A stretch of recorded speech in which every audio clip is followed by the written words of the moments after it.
Hey everybody, this is Erica, the technology nerd who likes to film stuff, and look what just arrived on my doorstep. This is the Huawei P20 Pro. Now I realize this might be considered late to some of you guys, but realize that this phone was a little bit hard for me to get as I'm from the United States, and this phone isn't being sold here, unfortunately. So I really want to thank my friends over at Clove Technology for sending this out for me to look at. So what I want to do is unbox it and use it as my daily driver for quite some time and then talk about my experiences in a future video. So please ask all the questions that you guys can think of for the full review, and let's check it out. So what we have here is the P20 Pro CLT L09. We've got it in black. It's got 128 gigabytes and 6 gigabytes of RAM. So this is the single SIM model. So let's get my knife and start opening up the plastic.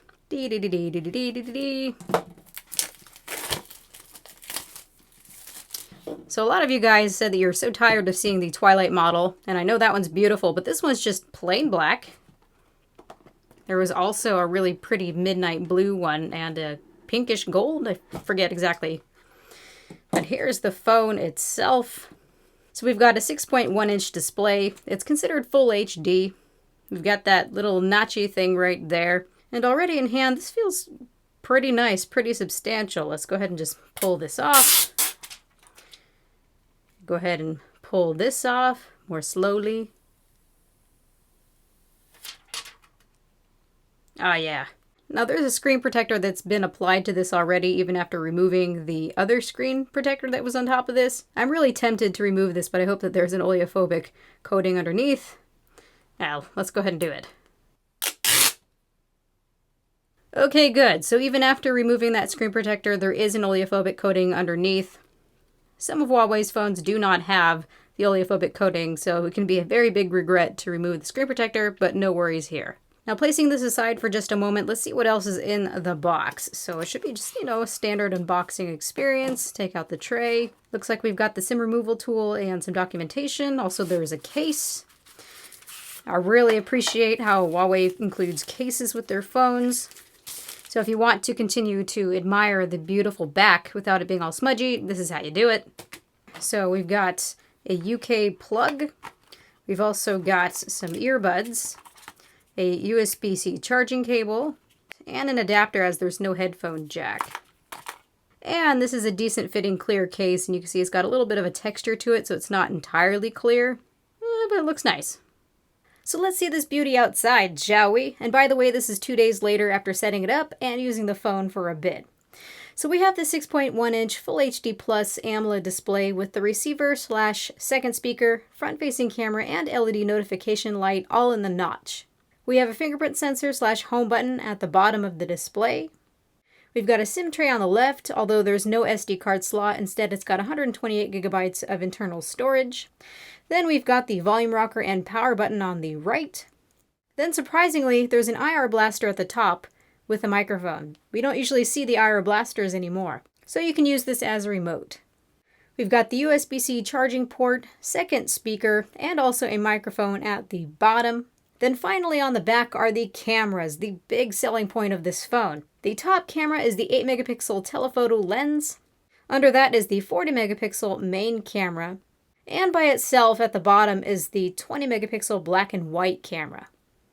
So here are my first thoughts using this phone. I just came from reviewing the Galaxy S9 Plus, the Snapdragon model, so I think it is a good point of comparison because it is so fresh for me.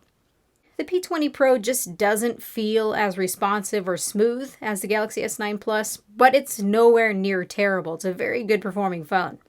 It doesn't have the software fit and finish feeling that the Galaxy S9 Plus has, especially when they put settings in an unintuitive category, so I can't find that setting, or I just don't know that it exists. But it's still really good with a ton of features. Now, if you don't like having all the icons on the home screen like an iPhone, just enable the app drawer or use a different launcher. Though I noticed that the Nova launcher isn't playing quite nicely with the P20 Pro with some of the Huawei widgets, they crash the launcher. The screen is flat on the P20 Pro, which I really appreciate over the Galaxy S9 Plus. I've gotten tired of those curves. So since it's flat, there's been no accidental screen touches when just simply holding the phone.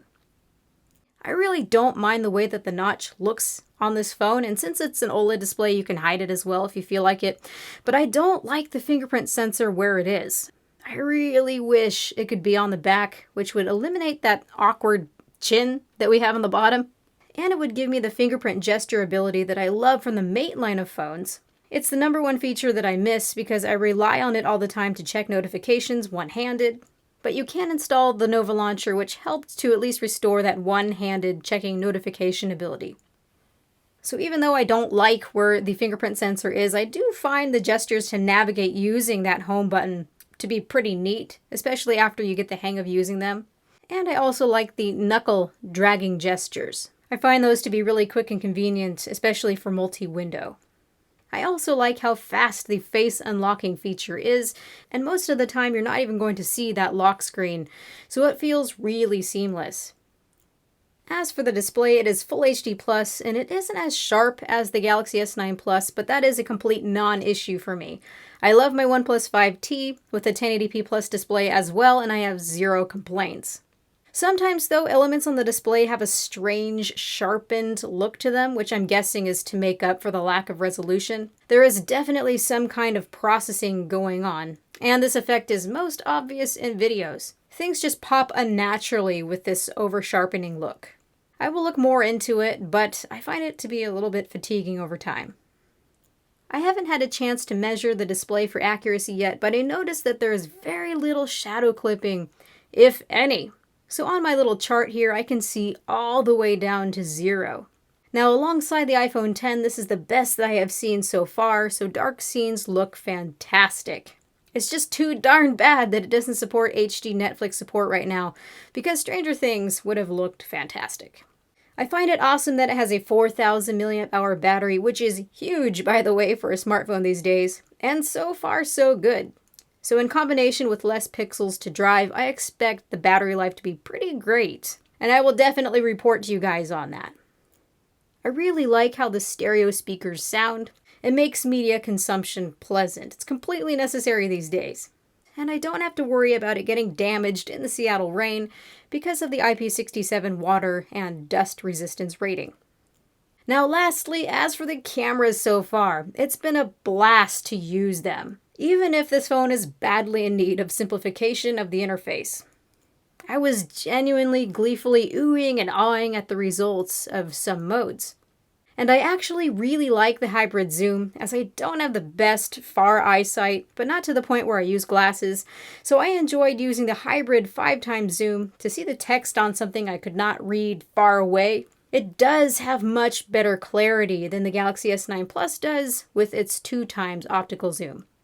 It's really impressive how they combine the data of the cameras together to get these results.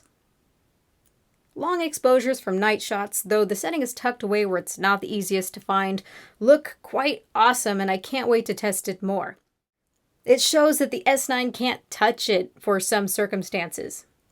This feels very much like a camera you rely on to work for you, with some fun tricks and not really for the photo buff, which is not a bad thing. It's very useful for sharing general everyday photos. But I would personally disable the AI settings, as I found that they would over-embellish things and ruin my photos. If you do like more control though, there is a robust Pro mode that even includes the ability to shoot in RAW, so that's there as well. I think my biggest complaint about the camera so far is I don't like the amount of sharpening it adds at times. It doesn't happen all the time. It seems to depend on the situation when they add sharpening. But when it's overdone, it's a no-no. If I want to sharpen like a dummy, I will do that myself in post, thanks. So this is all I've discovered over the weekend as I've used it. After putting my own touches to personalize the experience, I am finding it quite enjoyable, and it works just perfectly on T-Mobile with LTE in my area. I would not know that this is not a phone inside the United States market. So make sure to ask your questions, you guys. I realize that people in the United States are not going to be getting this phone, but still it's an option out there, and if you want to check it out, why not? So this has been Erica, the technology nerd who likes to film stuff. Please rate, comment, and subscribe. Let me know what your interest is in this Huawei phone, whether you're in the United States or abroad.